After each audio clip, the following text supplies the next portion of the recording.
Dalam beberapa riwayat, seperti dalam riwayat Abu Dawud, dalam riwayat Abu Dawud ada seorang sahabat yang pernah menjadi seorang sahabat. Jadi dia pernah menjadi sahabatnya Rasul sallallahu alaihi wasallam. Dalam riwayat Abu Dawud dalam bab al-hukmu fi man irtada, hukum kepada orang yang murtad. Diriwayatkan bahwa salah seorang saudara susuannya Utsman bin Affan. Jadi saudara sesusuan Utsman bin Affan radhiyallahu anhu.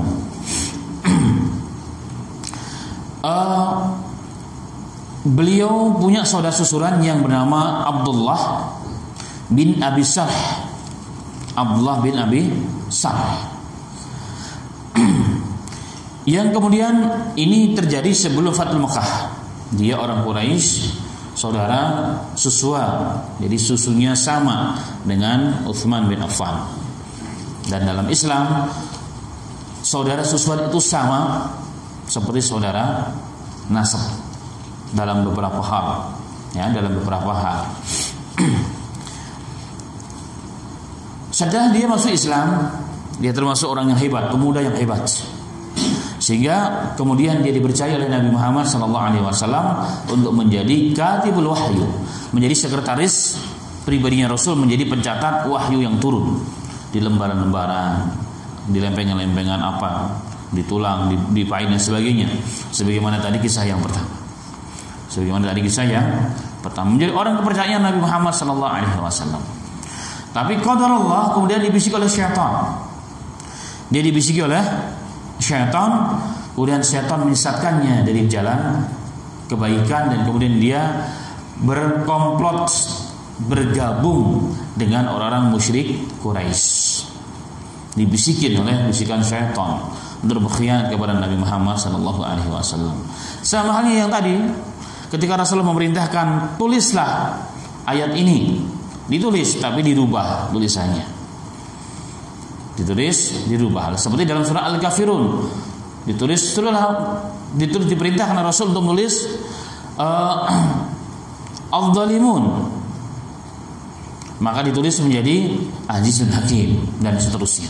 Ini perubahan-perubahan yang sangat akan berubah makna yang luar biasa. Kemudian ada satu peristiwa ketika beliau disuruh nulis oleh Nabi Muhammad SAW surat Al-Mu'minun ayat 12 sampai ayat 14. Walaqad khalaqnal insana min sulalin min tin. Sesungguhnya kami telah menciptakan manusia. Dia kata Allah, kami telah menciptakan manusia dari saripati yang berasal dari tanah. Jadi kalau mafhum dari ayat ini adalah manusia itu lahir dari apa? Dari benih seorang bapak namanya sperma. Sperma itu sesungguhnya adalah saripati makanan, yang makanan itu semua berasal dari mana? Dari tanah. Buah apapun asalnya dari tanah, makanan apa saja dari tanah. Jadi manusia diciptakan dari situ. Kemudian summa ja'alnahu nutfatan fi qararim makin. Kemudian setelah menjadi cairan itu masuk kepada tempatnya rahim, maka ditempatkan dalam posisi di tempat yang sangat kuat, fi qararim makin, di tempat yang sangat kuat dia. Makanya ibu mujung di balik pun dia nggak akan keluar. Kenapa? Allah tempatkan pada tempat yang sangat kuat. Kemudian setelah itu Allah mengatakan summa khalaqna nutfatan alaqatan faja'alna alaqatan mudghatan wa khalaqna mudghatan 'idhaman faqasawna al-'idhama lahma summa ansha'nahu khalqan akhar fatabarakallahu ahsanul khaliqin. Kemudian dari nutfah, dari cairan tersebut Allah jadikan segumpal darah. Dari darah Allah jadikan segumpal daging. Dari daging kemudian Allah Ta'ala mengatakan kemudian kami berikan tulang di sana. Wakasona idhama, kemudian tulang itu dilapisi dengan daging dan seterusnya. Kemudian dijadikan dia makhluk yang baru yang bernama janin, yang namanya manusia. Kemudian Allah perintahkan selama 4 bulan, berarti 4 bulan, 40 hari yang ketiga jadi 4 bulan, ditiupkan ruh oleh Allah. Kemudian ditulis 4 catatan takdir. Kemudian Allah mengatakan fatabarakallahu ahsanul khaliqin. Maha suci Allah yang telah menciptakan hamba-hambanya dengan begitu indah dan begitu luar biasa. Ini orang si Abdullah tadi, ketika disuruh nulis ayat ini, tiba-tiba termenung dia dan terkesan. Tiba-tiba termenung dan terkesan dengan ayat tersebut. Sebelum Rasulullah Sallallahu Alaihi Wasallam memerintahkan mengakhir dari para ayat untuk menulis tadi fatabarakallahu ahsanul khaliqin tadi itu, ternyata keluar daripada lisannya si Abdullah tersebut karena begitu terkesan dengan ayat ini, fatabarakallahu ahsanul khaliqin. Maka Nabi Muhammad tulis sebagaimana yang engkau ucapkan. Maka setan muncul membisiki dia. Wah, berarti apa yang turun ke Nabi Muhammad sama dengan yang kupahami. Maka dia pulang ke teman-temannya, Nabi Muhammad nabi, saya juga nabi. Karena turun ke Nabi Muhammad wahyu yang sama, kepadaku juga wahyu yang sama. Coba bayangkan, kesesatan ada pada seorang pengkhianat. Ini semakin menjadikan dia congkak, lupa diri. Tapi qadarullah kemudian diketahuan pengkhianatannya, ketahuan sehingga dia takut dengan Nabi Muhammad SAW. Kemudian melarikan diri ke Mekah, bersembunyi di Mekah, hidup dengan orang-orang kafir Mekah karena sebelum Fathul Mekah. Kemudian pada saat Fathul Mekah, Nabi Muhammad SAW menundukkan Mekah. Mekah diserahkan kepada Rasulullah tanpa ada peperangan. Tetapi Nabi Muhammad SAW memberikan ultimatum, peringatan keras kepada beberapa orang untuk dibunuh mereka. Dimanapun mereka berada, walaupun mereka bergelantungan di Ka'bah, di kiswah Ka'bah, tetap dibunuh. Karena mereka telah mengkhianati Allah dan Rasulnya. Termasuk siapa tadi? Abdullah bin Sahar tadi itu. Jadi Abdullah bin Abi Sahar tadi itu juga diperintahkan oleh Rasulullah SAW untuk dibunuh dimanapun dia ada. Maka seorang sahabat yang ada bersama Rasulullah SAW mengatakan, demi Allah ya Rasul, dimanapun kami dapatkan Abdullah bin Ibnu Sahar tadi tersebut, walaupun dia saudara Utsman susuhan, kami akan bunuh. Walaupun dia berada di Ka'bah sini, kami akan bunuh. Itu kata si para sahabat, ingin melaksanakan dan menyenangkan hati Nabi Muhammad Sallallahu Alaihi Wasallam. Kemudian pada Fathul Mekah, maka dia datang secara diam-diam kepada Utsman. Dan semua orang tahu Utsman adalah seorang sahabat yang punya nilai tersendiri di sisi Rasulullah. Awalnya dia mantan mantunya Rasulullah, pernah menikahi dua putrinya Rasulullah. Maka beliau digelari menjadi seorang yang dzunurain, orang yang punya dua nur, dua cahaya di dalam Muhammad Sallallahu Alaihi Wasallam. Manusia yang paling dekatnya Rasul. Bahkan Allah pun malu, malaikat pun malu dengan Utsman bin Affan. Maka Abdullah mendatangi Utsman bin Affan. Dia ingin bertobat dengan sungguh-sungguh kepada Allah dan Rasulnya. Tapi dia takut berjumpa dengan Rasul, nanti pasti akan dibunuh dia. Maka dia katakan, sudah, kamu dalam pelindunganku, tapi kamu harus datang kepada Rasulullah. Dikatakan, bagaimana caranya aku datang kepada Rasulullah sedangkan nyawaku sudah terancam, karena Rasulullah perintahkan aku untuk aku dibunuh. Bagaimana caranya?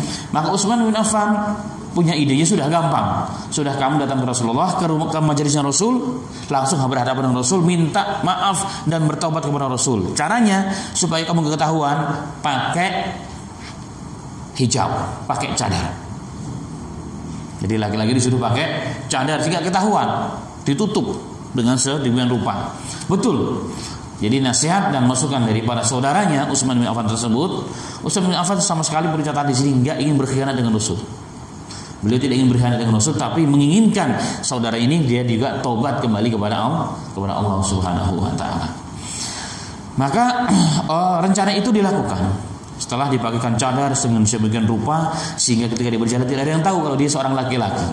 Maka datanglah di majelis Nabi Muhammad SAW, di mana para sahabat-sahabat pun yang telah berjanji kepada Rasul jika bertemu dengan Abdullah ini akan dibunuh di mana pun berada. Bayangkan hadir dalam majelis yang seperti itu, rasa hati itu terasa dengan ketakutan luar biasa, sehingga dia pun nggak berani ngomong. Terpaksa dia harus senggol-senggol si Utsman bin Affan. Dia yang memulai, ya Rasulullah Sallallahu Alaihi Wasallam. Rasulullah memuji Rasul dengan begitu panjang, bla bla bla bla. Terus kemudian akhirnya, ya Rasulullah, sesungguhnya bersamaku ini ya Rasul, yang pakai cadar ini ya Rasul, ini bukan perempuan ya Rasul, ini adalah saudaraku ya Rasulullah. Dia datang kepadaku ingin bertobat kepadamu ya Rasul. Walaupun saya tahu kau telah perintahkan dia untuk dibunuh karena dia telah berkhianat kepadamu ya Rasulullah. Tapi dia datang kemari ya Rasul demi Allah dan Rasulnya. Dia ingin betul-betul menyerahkan dirinya, ingin bertobat, ingin menjadi muslim yang baik, yang sejati kepadamu dan kepada Allah Subhanahu wa taala. Terima ya Rasulullah. Sekali Rasulullah diam dalam waktu yang sangat lama. Utsman ngomong lagi yang kedua, ngomong lagi yang ketiga, baru yang keempat. Rasulullah menjulurkan tangannya. Kemudian sudah saya terima taubat. Kemudian dia pergi. Utsman membawa orang tersebut pergi, nggak mau berlama-lama di hadapan Rasul sallallahu alaihi wasallam. Takut Rasulullah berubah pikiran. Kemudian Rasulullah menengok kepada sahabat. Ente gimana sih dari tadi? Kan kamu udah berjanji dari kemarin mau bunuh si fulan. Kenapa kamu nggak bunuh? Padahal saya udah kasih waktu 3 kali, saya kasih waktu lama. Maksudnya Rasulullah nggak nerima taubat itu biar dibunuh saja. Kenapa? Karena ini orang ini udah berkhianat kepada Allah dan Rasulnya. Sahabat mengatakan ya Rasulullah kami tidak paham ya Rasulullah. Yang pertama saya sudah kasih waktu cukup lama, kalian tidak paham. Yang kedua tidak. Yang ketiga juga apa ya sudah. Memang kehendak Allah dia ingin bertobat kepada Allah dan Rasulnya. Padahal keinginan saya dia dibunuh sebenarnya. Maka sahabat mengatakan ya Rasulullah kami tidak paham ya Rasul. Lau asartana, jika kau beritahukan kami isyaratkan saja sedikit kepada kami, pastikan kami bunuh orang tersebut.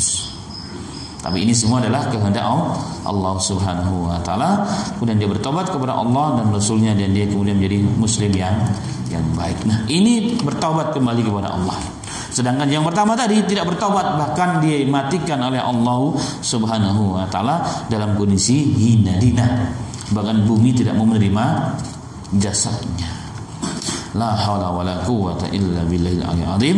Dan di sini menunjukkan mukjizat Nabi Muhammad sallallahu alaihi wasallam. Jadi apa yang diucapkan Rasul benar, begitulah adanya dan begitulah yang terjadi. Ini mengokohkan dan membuktikan, menguatkan tentang kenubuahannya Nabi kita Muhammad sallallahu alaihi wasallam. Demikian yang bisa disampaikan pada malam hari ini terkait dengan 2 orang tersebut. Ada sahabat yang sempat menjadi sahabat kemudian murtad juga pernah ada.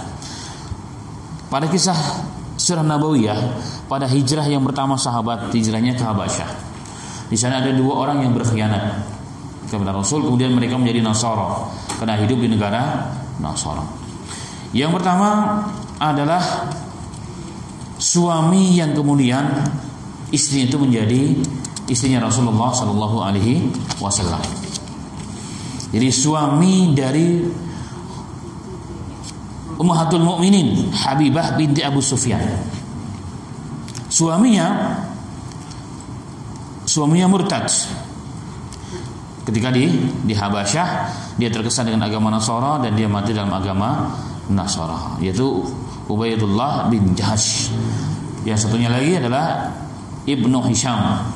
Kedua-duanya mati dalam kondisi Nasara di negeri Nasara di Habasyah. Dan mereka itu tidak dikatakan sebagai seorang sahabat.